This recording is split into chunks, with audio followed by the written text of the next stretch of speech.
ناظرین السلام علیکم۔ رٹ ڈرامے کی اگلی قسم میں آپ دیکھیں گے کہ کس طرح ایمان سالار کا حوصلہ بڑھاتی ہے اور اپنی وفاداری کا یقین دلاتی ہے۔ وہ ایک طرف تو اسے اپنی محبت کا یقین دلاتی ہے اور دوسری طرف اس بات کا یقین دلاتی ہے کہ اس نے سالار سے شادی دولت کی وجہ سے نہیں کی اور وہ واقعی اب اس سے محبت کرتی ہے اور وہ اسے اس کا حق دلانے میں بھی نہ صرف اس کے ساتھ کھڑی ہوگی بلکہ اس کا ساتھ بھی دے گی۔ وہ اسے سمجھاتی ہے کہ وہ بہادر بن کر ہی اپنی بقا کی جنگ لڑ سکتا ہے۔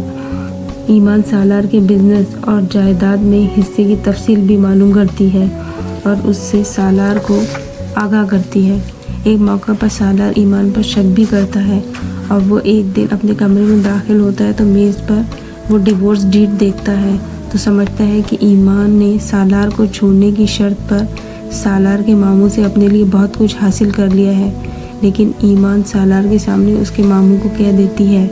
کہ جو آفر انہوں نے ایمان کو دی تھی، یعنی یہ گھر اور تین فیکٹریز، ان کی حیثیت ایمان کے سامنے رائی کے دانے کے برابر بھی نہیں ہے۔ یہ سن کر سالار ڈیورس ڈیڈ کو اپنے ماموں کے سامنے ٹکڑے ٹکڑے کر دیتا ہے اور اسے ایمان کی محبت اور وفاداری کا یقین ہو جاتا ہے۔ ایک طرف سالار کے فادر سالار اور اس کے ماموں کے درمیان ہونے والے اس جھگڑے کا فائدہ اٹھانے کی کوشش کرتے ہیں اور سالار کے ماموں سے کہتے ہیں کہ وہ اپنی بیٹی کی زندگی کے ساتھ کسی ایکسپیریمنٹ کی اجازت نہیں دے سکتے، جس پر سالار کے ماموں سالار کے فادر کو یہ یاد دلاتے ہیں کہ وہ صرف سالار کی ٹیک کیئر کے لیے ہیں اور اس کے تمام فیصلہ کرنے کا حق صرف انہیں ہے۔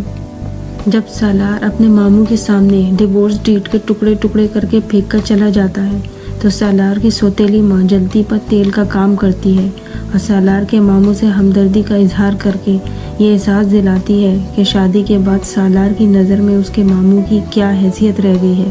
جس پر سالار کے ماموں سوچنے پر مجبور ہو جاتے ہیں۔